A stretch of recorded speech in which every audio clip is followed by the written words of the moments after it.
This is Frameform. Happy Wednesday, everybody. It's Claire here. Today's episode features different fare than what we usually present at Frameform. Today, we are dedicating it to the life, the work, the memory, and the legacy of Simon Fildes. Now, many of you probably already know Simon, either through his films, many of which he made with longtime collaborator Katrina McPherson, or through festival events or gathering events, many of which he organized. But if you don't know Simon, I'm hoping that over the next few minutes you'll have a better idea of who he was and what he meant to the field of screen dance. Simon was a supporter of Frameform. I actually remember, I think one of the very first comments we got on Facebook was from Simon mentioning he was subscribing to the show, so he could have very well been subscriber number one. And each of us at Frameform have personal memories of his work and our interactions with him. But given the scope of his outreach and just how many people worked with him over the course of his lifetime, we thought it would be more appropriate to hear from others and ask many of his close collaborators for their memories of Simon. So just to give a basic overview, I actually want to start off with the words of Ellen Bromberg, who established and led the Screen Dance certificate at the University of Utah for many years. Simon Fildes has made significant contributions to the field of screen dance as a media artist, editor, producer, and scholar. As an artist, his works made in collaboration with Katrina McPherson are the ones I know best. The combination of their complementary talents over the years has generated seminal work in what was a burgeoning field at the time, work that has been recognized by a plethora of global screenings and awards. As a former musician, Simon brought a distinct musicality to his editing, using the luscious footage shot by Katrina to create a form of visual music. The notes of these scores are derived from the inherent emotive qualities of the body captured in motion, framed often by the beauty of the natural world or the resonance of a specific location. What results from this merging of structure and subject is a unique example of the potential for screen dance to create a third reality, a unique kinesthesia, one that cannot be experienced in either film or dance alone. So as we were reaching out to friends and collaborators of Simon, in addition to memories they have of both his work and their work with him, we also posed two questions to get started. Now, these two questions, when paired together, not only function as a provocation of sorts, but also offer insight into Simon's own thoughts and processes, which are so evident in his work. Now, given this is an auditory dance film medium through which we're coming to you, I can't think of a better duo to get us started. Hello, my name is Omari Motion Carter. And I'm Anna Clifford. And we are the Motion Dance Collective, here to talk about the amazing, the incomparable Simon Fildes. Yeah, he was a big mentor of both of us. Yeah. And he really not only paved the way for the way we think about screen dance now, but also set us up with so many opportunities for us to really be engrossed and part of the family. Mm-hmm. So thank you, Frameform, for giving us the opportunity to speak about him and what he means to us. So let's look at your questions. Okay, first one, easy. What is choreography? It is editing. Second one, what is editing? It is choreography. Done. That's what that is. Directing is both. It's all the same. Yeah. It's French, Spanish, Italian, and really we're all saying the same things. Yeah. But we don't actually realise that. I think I also just see it as a way of finding patterns within our creativity. Both of them are a way of finding patterns and then giving them a form. Right. Yeah. Because in the same way, Simon was a choreographic editor. Yeah, 100%. And so he was a person who really showed the amalgamation of what the two together can really look like. Hi, my name is Robin G, and I am a dancer, choreographer, filmmaker, and the director of the Greensboro Dance Film Festival. What is editing?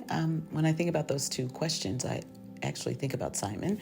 So I think he would say that both are about choice speaking. Though I don't proffer a hard and fast definition of either, I do believe that they intersect quite a bit, particularly in my work. And most recently, I have found that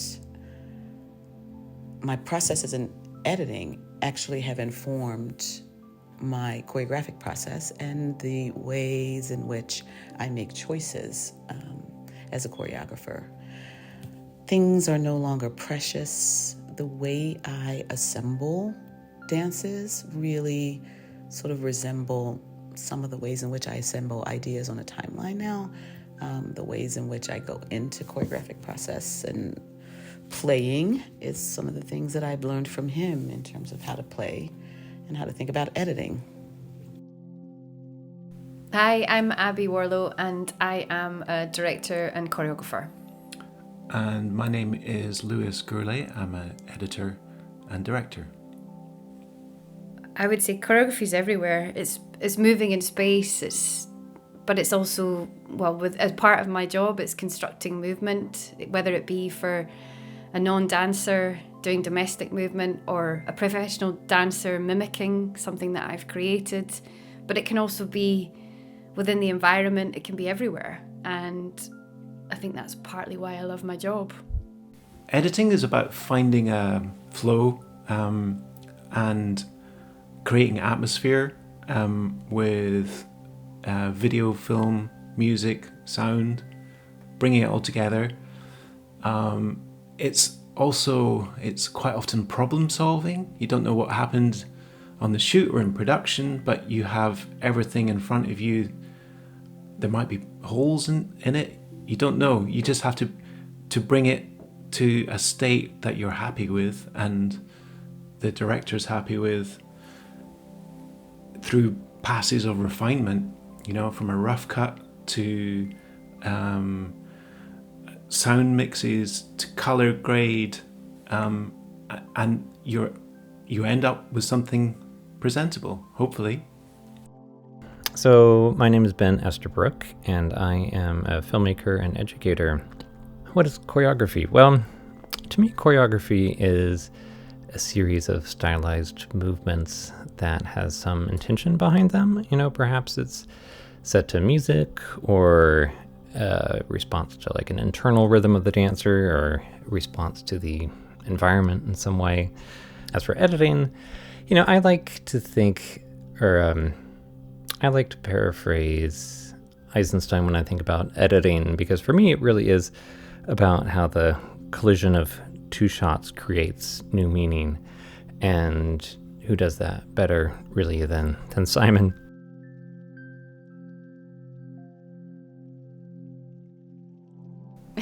No one touched the editing software like Simon, man. Like the use of repetition, the use of accumulation, things that we think about when we talk about choreography, and he was actually implementing that in the edit. It's not often you see repeated frames coming into fold, and then even just knowing he was a bassist as well added the percussive element to his editing style. And so there was something very idiosyncratic about the edits he made and the way he could compose, could choreograph, could edit the dance together, So unique. Yeah, right. Yeah. And so that's a really big legacy that I still show my students to this day. Yeah. You know, let's have a look at a different type of editing that you might not have seen yet. One that is probably, in my opinion, danced. I remember speaking with Simon about your role as an editor. And, well, when me and Abby work, and, you know, she's choreographer, I'm editor, but we often kind of bicker. And I think the way he put it is, well, why would you have two choreographers in the edit suite? And it's because he really saw his role as choreographer when it came to post-production. And it's true, like that's where you reinterpret the movement, create movement where you didn't have it, create flow and choreography where it wasn't necessarily designed, but you have the ability to make it how you would like it, and you're not only combining the movement together within the film, you're adding atmosphere with music and sound and pacing. In his case, often with criteria such as repetition, which could only exist in that format. You know, it's not something that you could apply to stage, for example. As a scholar, Simon brought sharp, critical thinking to the field and strove to contextualize it within its cultural, historical, and aesthetic past, as well as the present moment. In his essay entitled Repetition, Revelation, and Transformation, The Loop in Video Dance Structure, he applies musical, philosophical, and dance historical theory to artfully discuss, quote, the transcendental and the spiritual in repetition found across music, literature, and the performing and visual arts, unquote. In this essay, he mines the idea of structural montage, which is evident in his own editing, in different art forms, and discusses the unique results when bringing this theory into the realm of screen dance. So when I think about Simon's contributions to the field of screen dance, of course, his use of repetition in his editing is immediately what comes to mind. And it's hard to talk about Simon's work without also, you know, acknowledging Katrina McPherson, his longtime collaborator, because from what I understand, you know, I think she also had an interest in working with repetition, you know, even before she met Simon. So I think just both of them, I mean, it kind of explains why they made such brilliant work together, is because they both had this interest in the use of repetition and were able to really explore that. And in Simon's essay, when he talks about repetition and looping, as he refers to it, you know, he talks about how it can bring about this kind of like transcendental experience for the viewer. And I think that is what draws me into his work so much, is it really does kind of take you to this, you know, different state of consciousness as you watch it, which is just, you know, such an amazing, you know, experience to have, you know, as you're watching a film. And he really should be, you know, rightfully considered to be a pioneer in this field. You know, I think he's right up there with all the other greats, because he really truly moved the form forward. You know, he really truly was an innovator, and it's so, you know, I mean, that's such a rare thing. The very first dance film or screen dance workshop that I ever took was from Ben Estabrook through the San Francisco Dance Film Festival. And when we were working on the editing portion of the workshop, Simon's work really took front and center. So his work was incredibly formative as far as what I wanted my work to be. In particular, hearing about the process of improvisation and developing scores for the camera and for the edit, it really drove home the point about deliberate choice making. I'm echoing Robin, and yes, I am indeed editing the episode, but I wanted to echo her thoughts as far as the process of deliberate choice making. And even though we're seeing a dancer improvising, we see Katrina's camera improvising, and presumably a score, developing the choreographic material and the edit, every choice is super deliberate. And that's something that I've really taken away as I've progressed with my own work. You can instantly recognize a film that's been edited by Simon because he does have such a unique approach to it. But it's not just his use of repetition, that I think is so impressive about his work. It's just the way he's able to build or find relationships, between shots. And, whenever I teach editing, of course, I talk, at length about Simon's work, and we do a breakdown of There Is a Place. Some of the sequences in there, of course, the table sequence and the finale, and just the way he's able to, find relationships between these clips, and again, kind of going back to Eisenstein, where just new meaning is created from these clips that he puts together. I mean, thinking to the finale of There's a Place, when he starts kind of slowly working in the shots of Sing on the hill, and at first it's just a few frames, and then just 3 frames, 4 frames, slowly, we see that shot of him on the hill kind of gradually getting worked into the piece, and that's getting intercut with him, in that interior setting, and it's just really profound moment in the film. But yeah, it really makes an impression on students, I think, and a lot of them really get inspired, by seeing that work, and then, and try to work repetition into their own pieces, and then they discover how hard it is to do. I mean, it's something that I definitely have profound respect for, what he's been able to do. I had been following him on Twitter, and I was really fascinated by the work that he made. And he was one of the first artists that I really sort of dug into his work and Katrina's work, and I liked what they were doing. So I thought I wanted to learn from them.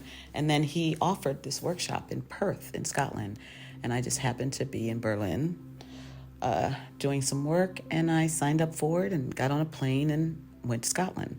And I was lucky enough to be part of this workshop that was 3 days, and it wasn't a lot of people. And at the end, they did a couple of screenings, but I kind of got to sort of play with him and talk about editing and choice making and creative process, and sort of hang out with him and pick his brain and, drink coffee. And I was kind of low-key obsessed. I just thought he was a really, really fascinating artist, and he was about to do a project in a few months in the States. He was coming over here to work for Experimental Film Virginia, so he invited me to come and be his assistant. They offered him one, and generally when he worked in Scotland, they provided him with assistants, and so he said, well, I could be that person for him over here, and I had a car, so I kind of got to work with him for 2-3 weeks as part of this residency where they make work, and then they have a screening at the end. And during that part of the process, we sort of became friends, and I got to sort of watch him work and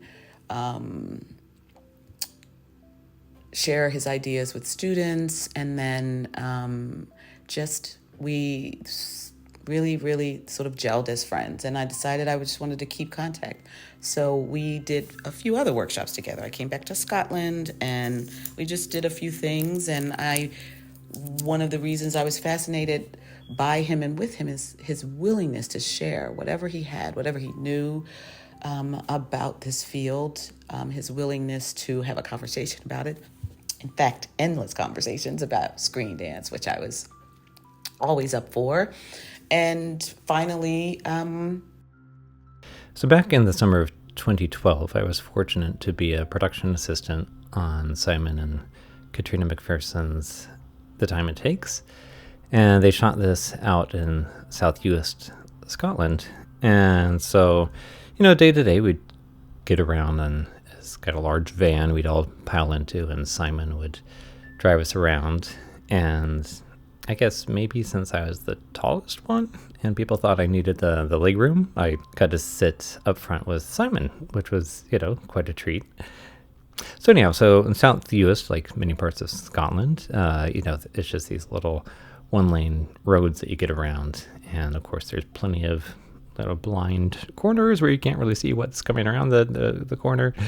But despite all that, Simon drove, quite aggressively through those little country roads. And I think to really paint this picture in your head, it helps if you have met Simon, because he's, just kind of soft-spoken and reserved and, not the type, I guess, that you would really imagine would kind of get a thrill out of driving around the back roads of Scotland, quite aggressively. But he always had this very, like, calm look on his face as we were kind of, like, flying down these country roads, and all of us were just kind of, like, holding on, slightly white-knuckled. But it was just, I don't know, something I always remember. It was just kind of funny. When we went to visit Scotland and visit him for Screen.dance in 2019, I think it was him, yeah. And I was sort of his assistant at the festival, which also enabled me to be there for the entirety of it, which was a great opportunity, and also a chance to get closer to him and see a little bit behind the curtain of all the amazing work that he was doing. But there was just one moment I remember where I went to get us coffee in between screenings, and it was just him and I in the auditorium while everyone was out having some fresh air and a bit of a break. And we were just having a really candid conversation about how everything was going. And it was kind of, it was just this moment in time where I got to hear about his experience of the festival and what he enjoyed about bringing people together. So I'll always have that to hold on to, for sure. Yeah, he was the master of bringing people together, wasn't he? Yeah. The festival Screen.dance, which Simon broadly curated along with others, but his guiding hand on that was to make sure that it was inclusive as possible and really had a broad representation across, gender, race, whatever, that was his thing. And I think that will be part of his lasting legacy. He also challenged what could be perceived as dance film. And I think he really pushed the boundaries there in his curating, but also his filmmaking, and certainly how he mentored us, and in his writing in his final film, which is a narrative drama, but he titled it a screen dance on the script. There's no doubt in his mind it was a dance film, but he was challenging commissioners and curators and filmmakers to think about what could be a dance film. Maybe it doesn't have to have any dance in it, but it talks about dance or alludes to dance, or the dance is incidental. And I really was inspired by that. And I think that is, again, part of his legacy. The second memory, which was when I was able to bring him here to the States, he curated Greensboro Dance Film Festival in 2020, and I got a grant and brought him here for a 2-week residency. And the memory that I have of that time, for me, that really is the most profound, is watching him work with my students, or students in general here, with students with whom I had a relationship, and to see over time how working with him impacted their work. From that sort of cohort of students, they have become some of the most sophisticated and thoughtful art makers in general, and I find that makes me so very, very proud. Sometimes it really makes me miss him even more, because we have this shared experience of him, and we talk about the work in similar ways. For me, I think that that's part of Simon's legacy to the field, is his willingness to constantly be in conversation about forwarding this field, about forwarding this art form, about sharing what he knows and what he thinks about in terms of creative process with everyone. And I'm sure that that's part of his legacy, because I know that I'm not the only one. There's so many people with whom he has had such a tremendous impact through his interactions with them. And we will echo to the end of time, Simon was a guru of bringing people together within the field. And he did that for us, especially by sort of inviting us into the circle that existed around his festival in Scotland. But beyond that, he just sort of took our hands and brought us into the community that exists already. And as is any community, it can be open or closed. And he was one of those people that made sure it was always open. And he was always welcoming new people into the fold and making them feel valued and seen. And he did that for us on numerous occasions, and we will always strive to be just as open and welcoming in his honor. Mm-hmm. The most memorable moment, I would imagine, would be sitting in a dark room with him and watching hundreds of dance films, because I hadn't made a film for a number of years. So it was kind of getting me up to date with what was very current at that time. And there really was some super excellent work, but there was also some really dreadful work as well. And it just kind of opened my eyes, and just having his feedback on that was really, really precious. Okay, so the MA in Screen Dance at London Contemporary Dance School has just been announced. So I freak out because I'm wondering if I should do it or not. Am I a master already? I didn't even know. So I called Simon. I said, Simon, have you seen it? And he said, yeah, I've seen it. And then what do we do? I was like, what should I do? Should I apply for it? Are you gonna, what are you thinking? He was like, well, I'm gonna hand in my CV. I was like, well, maybe I'll just hand in my CV as well. And he was like, right, let's do that. So we both ended up applying to teach on the course. And then, as the future held, I was took part on the course itself. So I'm very grateful for that opportunity. But just being able to call Simon at any point when something new was happening, or there was a film we wanted to share with one another, whether it be our own or others we had seen. Yeah. And just to be able to have a chat about that is all those little conversations. I'll remember each and every one of them. Yeah. Simon was always welcoming to anyone who wanted to set foot in the screen dance space, no matter what experience you had with screen dance. You were welcome, and your input was also welcome too. I remember meeting Simon for the first time in 2013 at the San Francisco Dance Film Festival, just a few months after I had really learned about his work. And here I was, just nobody fresh out of college, and here he was, a veritable legend. But he still, made space for me, and did that for everyone, and really assured them even if they questioned whether they belonged, he had a way of assuring people that they belonged in this space.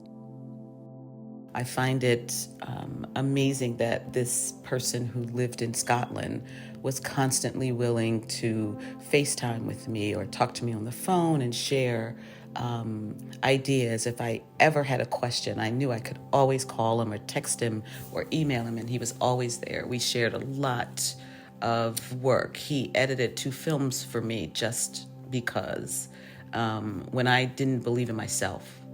He almost always saw something in the work. He almost always was able to shift the way that I thought about my work.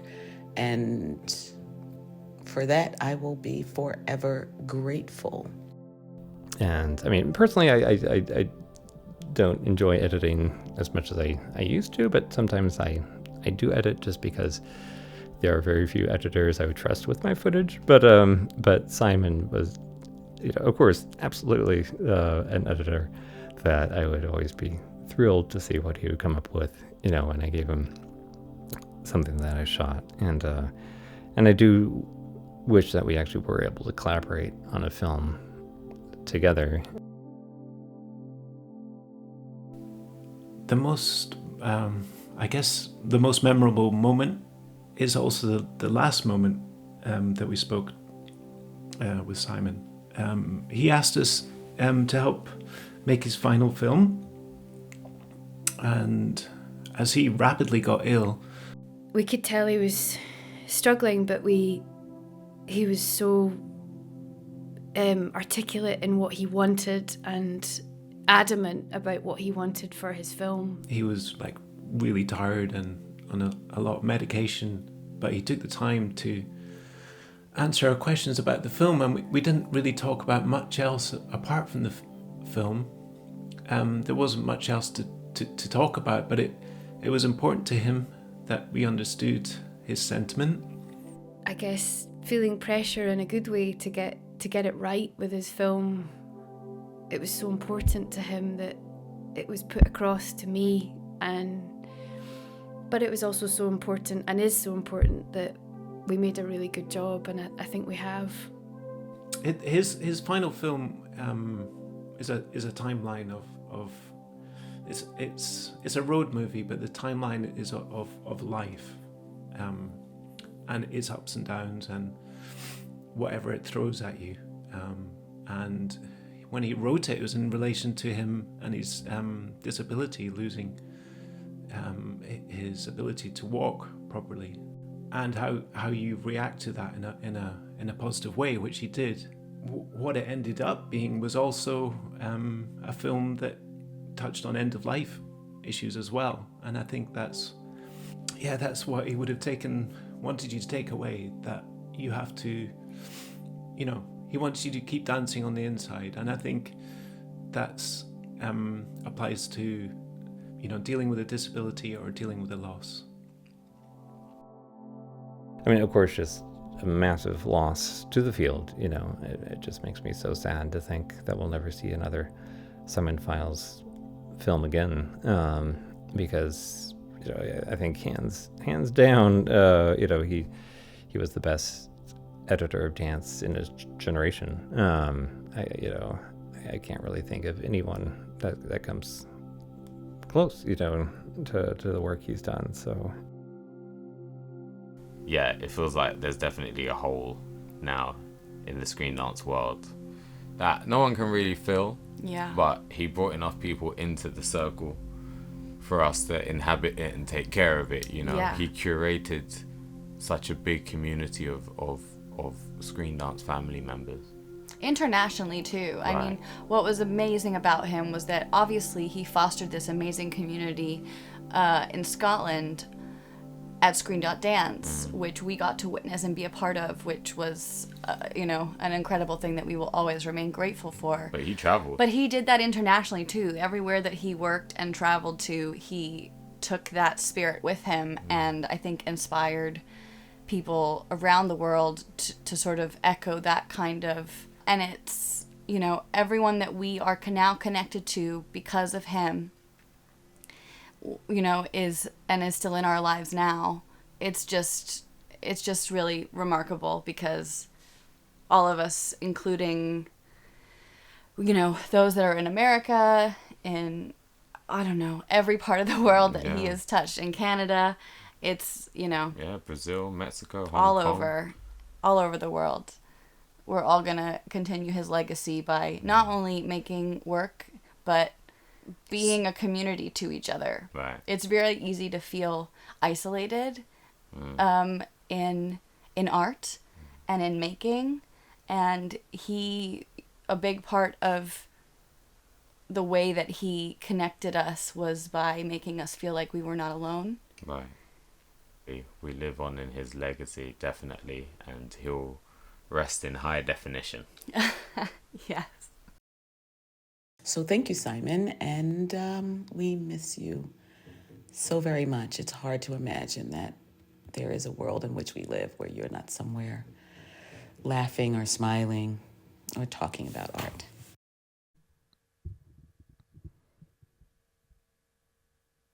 I would like to thank everyone who so generously took the time to contribute their memories to this episode.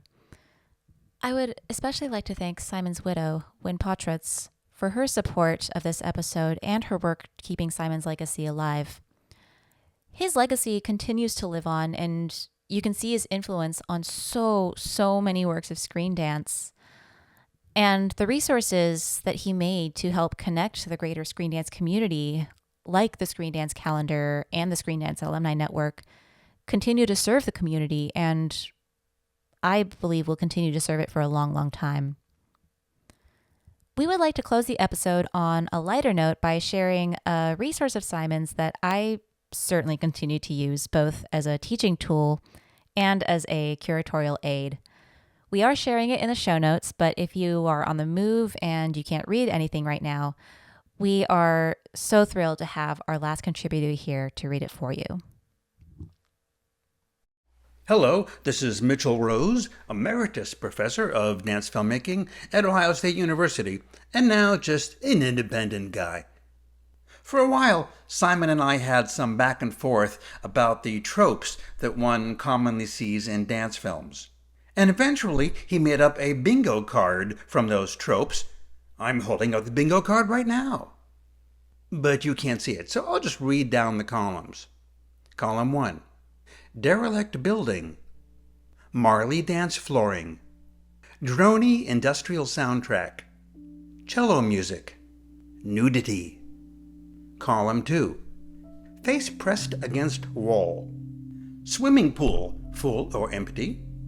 Abandoned office space. Short black dresses. Dystopian theme. Column 3. Reverse video with reverse audio. The next square is blank. It was a work in progress. Third square is a star, as is the bingo convention. Fourth square, blank. Feel free to contribute your own.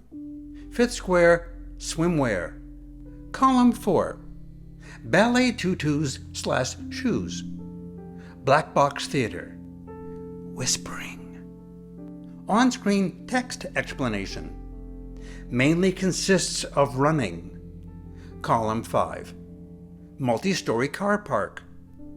No sync audio. Repeated inserts of black. Nightwear. Wheat fields. So I invite you to reconstruct this bingo card as a tribute to Simon, and every time you watch a dance film, play bingo and think of Simon.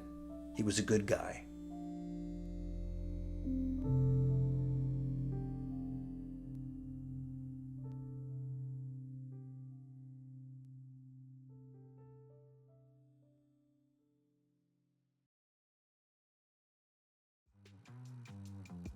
We'd love to hear from you. Send us an email at frameformpodcast@gmail.com and engage with us on social at frameformpod. That's frameform POD. If you like what you're hearing, leave a review and rate the show. It really helps out. And if you know someone who also likes dance or film, join the conversation and bring your friends.